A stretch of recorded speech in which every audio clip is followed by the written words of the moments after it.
Gaza, starvation, disease, and the truth they blocked 2025 crisis exposed. They call it a security cabinet plan. But for Gaza, it means devastation.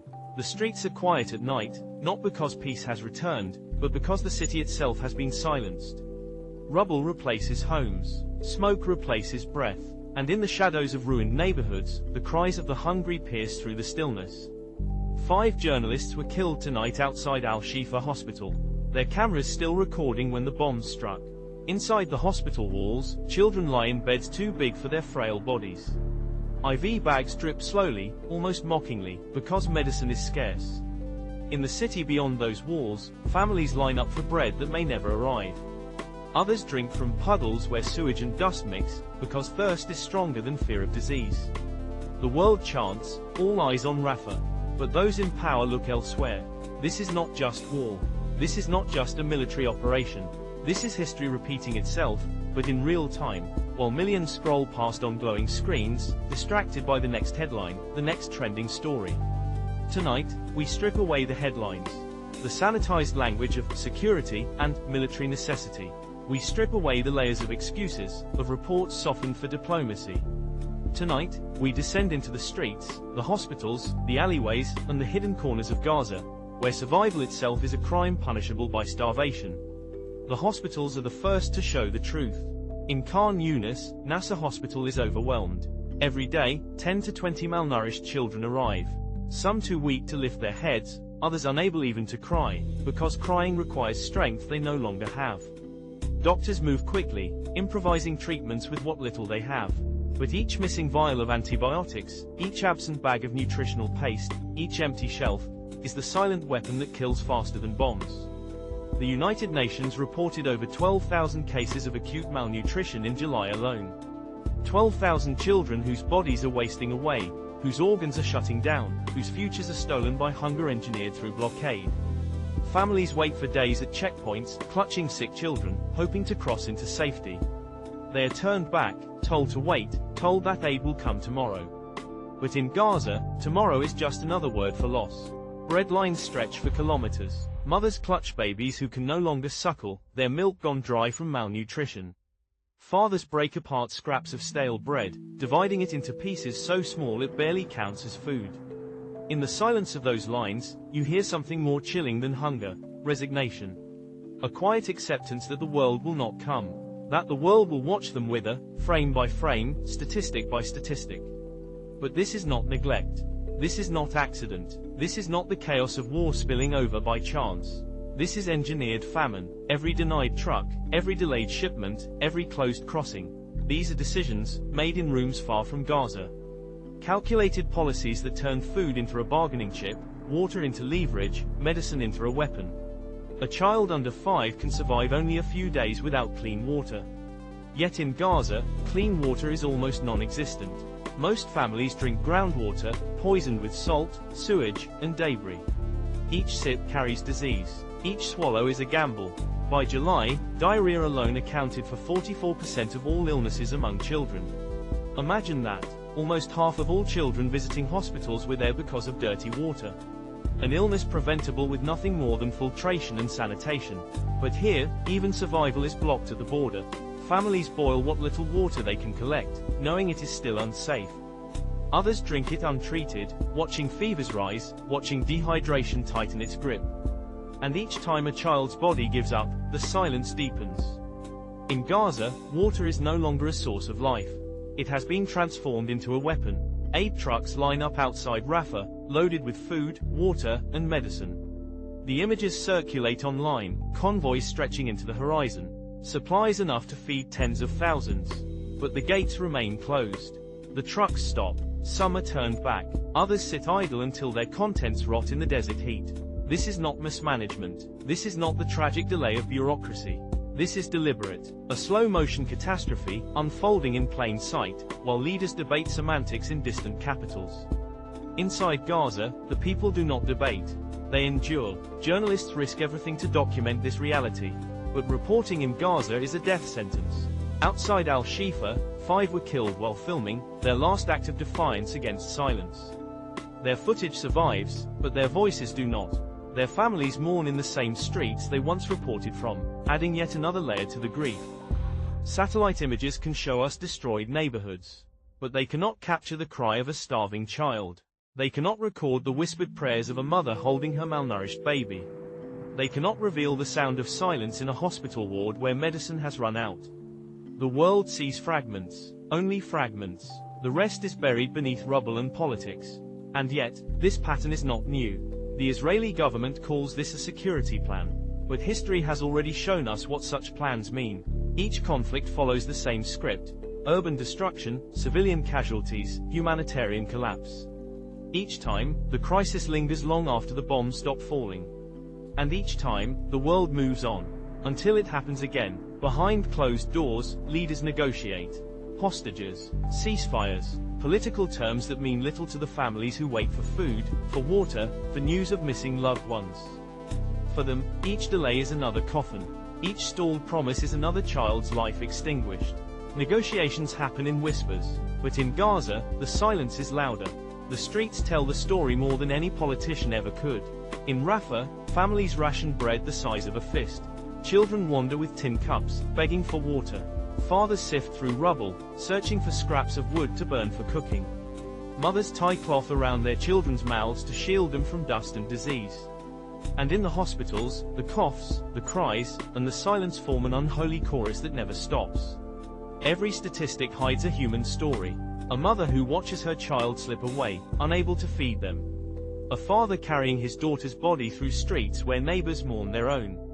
A family sitting in darkness, waiting for power that may never return, waiting for the world to notice. This is not just war. This is not just tragedy. This is a crime committed in plain sight. Food denied, water poisoned, medicine withheld, journalists silenced. Bombs only tell part of the story. The real weapon is starvation, dehydration, silence. Each step of this crisis feels deliberate. Each denial feels like strategy. This is not chaos. This is design. And the world scrolls. Outrage burns bright for 48 hours, then fades into the next trend. And those in power know this. They count on it. Gaza has become a test, a case study in how long the world will tolerate suffering before it forgets. But the truth does not disappear. It lingers in the words of doctors who refuse to stop working, even when their hospitals collapse. It survives in the photographs smuggled out before journalists are killed.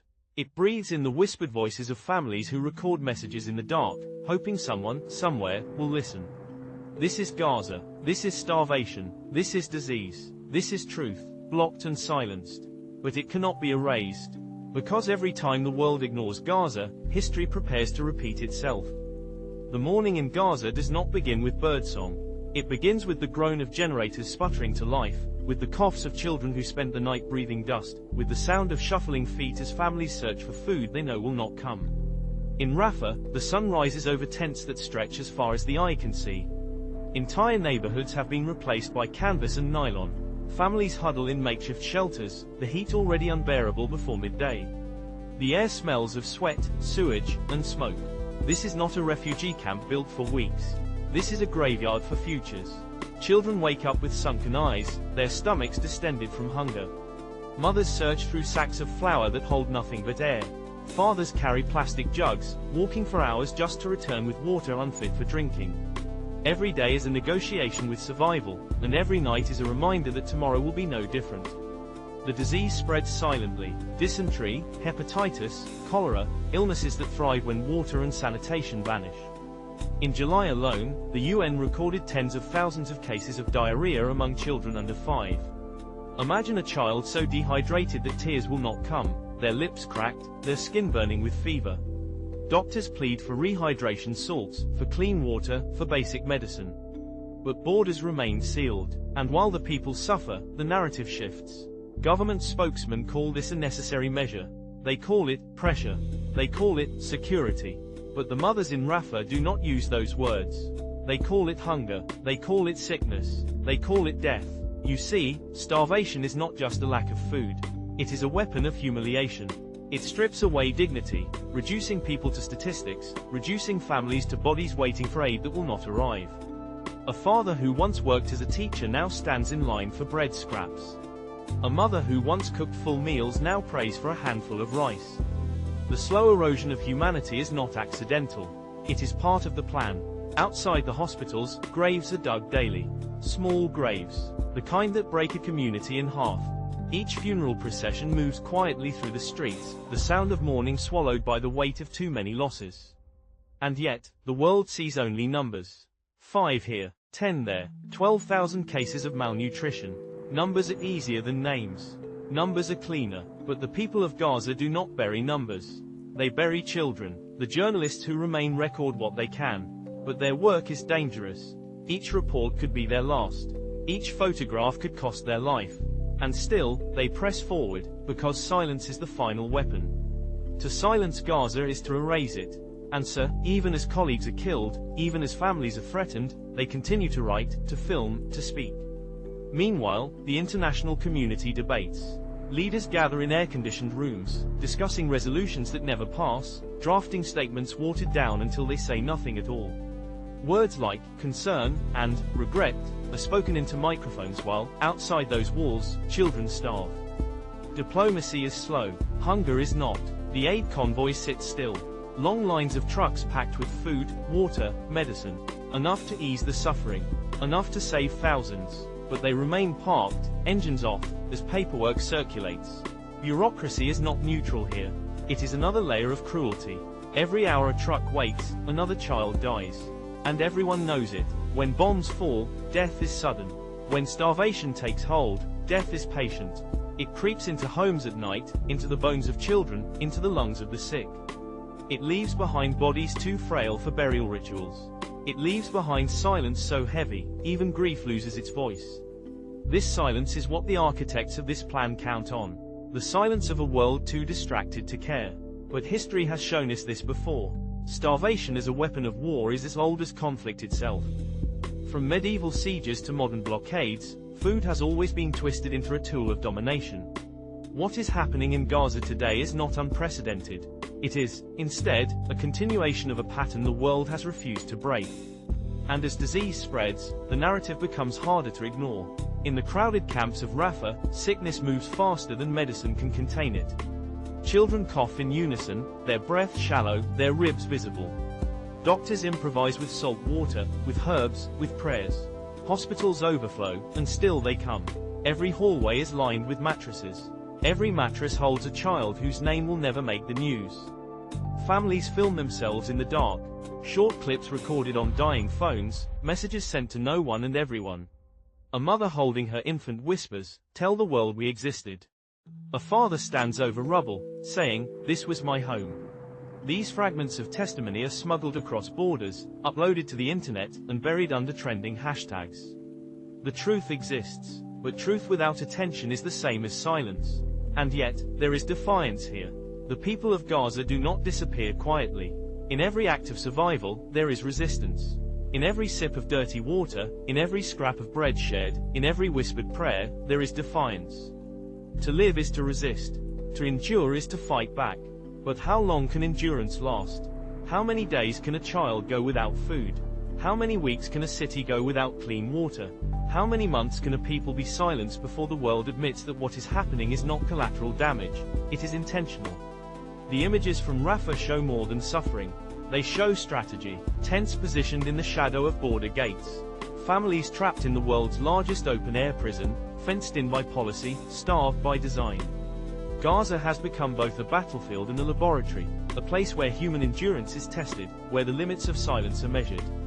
And as silence deepens, the consequences spread outward. Extremism thrives where hope dies. Desperation breeds violence. What is sown in Gaza today will not remain there tomorrow. The seeds of anger, of grief, of betrayal, they travel across borders, across generations. What the world allows in Gaza today will echo for decades. But none of this changes the immediate reality.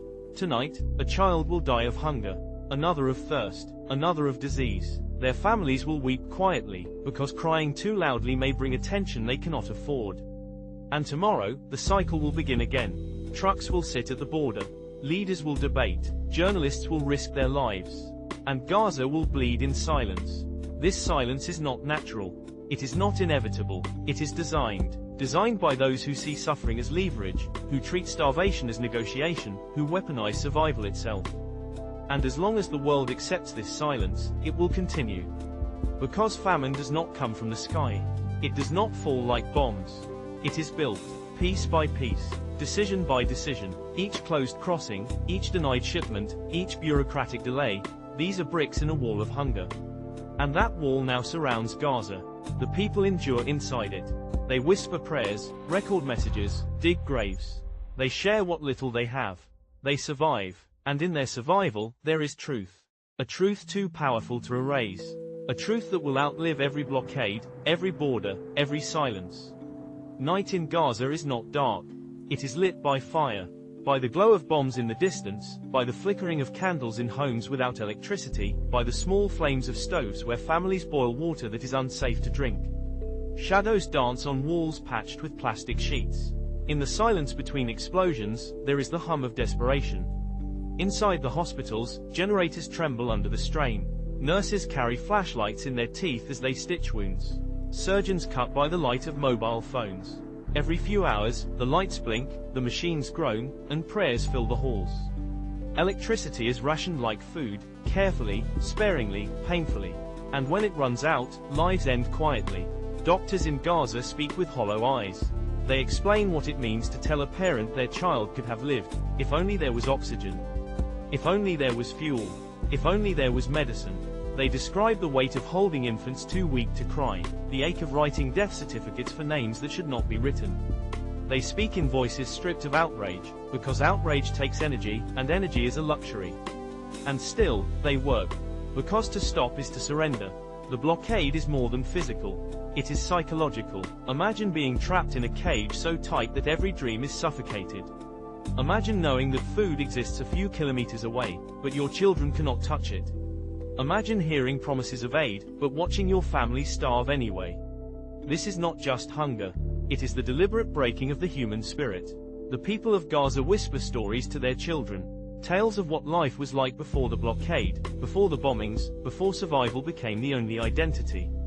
They tell them of beaches where children once played, of bustling markets filled with spices and laughter, of olive groves heavy with fruit. They tell them so their children know there was once a Gaza that was more than rubble. But sometimes, the children shake their heads. They do not believe such a world ever existed. And perhaps, that is the cruelest wound of all, the theft of memory, the rewriting of childhood into tragedy. Outside the hospitals, cemeteries expand. Rows of small graves are marked with stones, names scrawled in haste. Families cannot afford proper funerals. Sometimes, they cannot afford to dig deep enough. The earth itself is tired of swallowing bodies. The soil gives way reluctantly, heavy with too much grief. In the refugee camps, food is currency. A single tomato can feed a family. A piece of bread is shared like treasure. Mothers go without meals so their children can eat a few bites. Fathers barter with whatever remains of their possessions, a radio, a coat, a book, in exchange for rice. Hunger rewrites the rules of survival. Dignity is a luxury no one can afford. The silence of the world grows louder. News networks glance at Gaza, then turn away.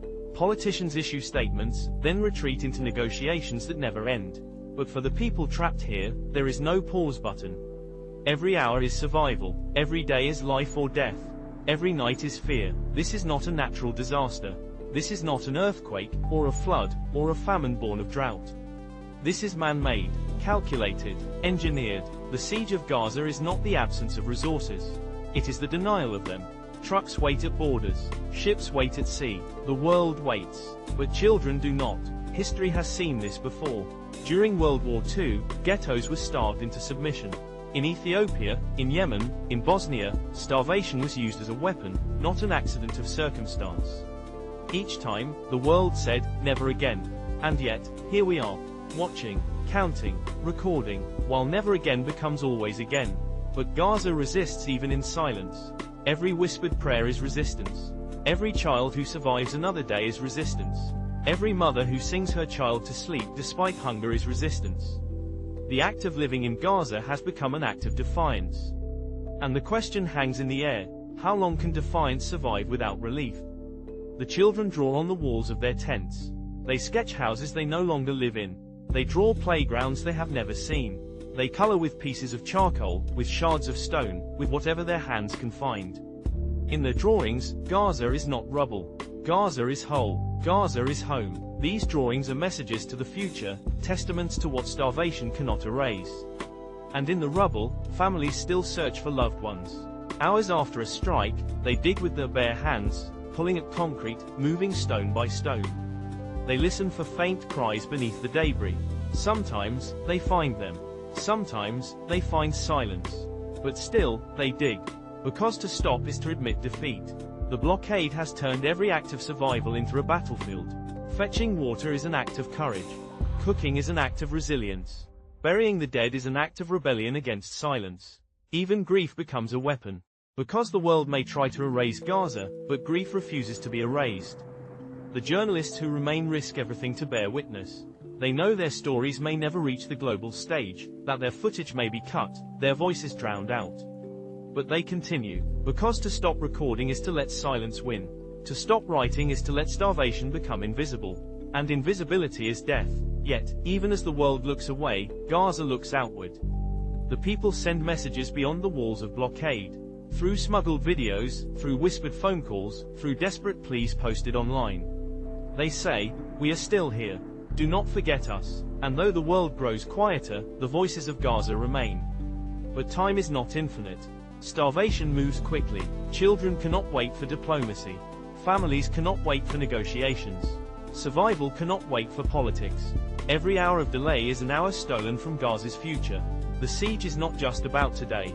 It is about tomorrow. About whether children in Gaza will grow up to rebuild or whether they will vanish before they have the chance. About whether the world will remember them as survivors, or as numbers. Tonight, as the fires burn in the distance, a mother will rock her child to sleep on an empty stomach. A father will dig through rubble by hand. A doctor will watch another life fade because the generator died. And somewhere in the camps, a child will draw a picture of a home they have never seen. And still, the world will debate. And still, the trucks will wait. And still, Gaza will bleed in silence. But silence does not last forever. Silence cracks. It breaks under the weight of truth, under the pressure of grief, under the persistence of memory. And when it breaks, the world must decide, to hear, or to look away again. Because famine is not only the absence of food, it is the absence of humanity. When history is written, Gaza will not be remembered as a place that starved quietly in the dark. It will be remembered as the place that forced the world to answer a question it can no longer escape. When faced with suffering, did we stay silent, or did we finally choose to see? If this story shook you, don't let it vanish in silence. Subscribe to the Dark Dossier, True Crime, and stand with us as we uncover the hidden crimes, the buried truths, and the histories they want you to forget. Because silence protects the powerful, but truth belongs to us all.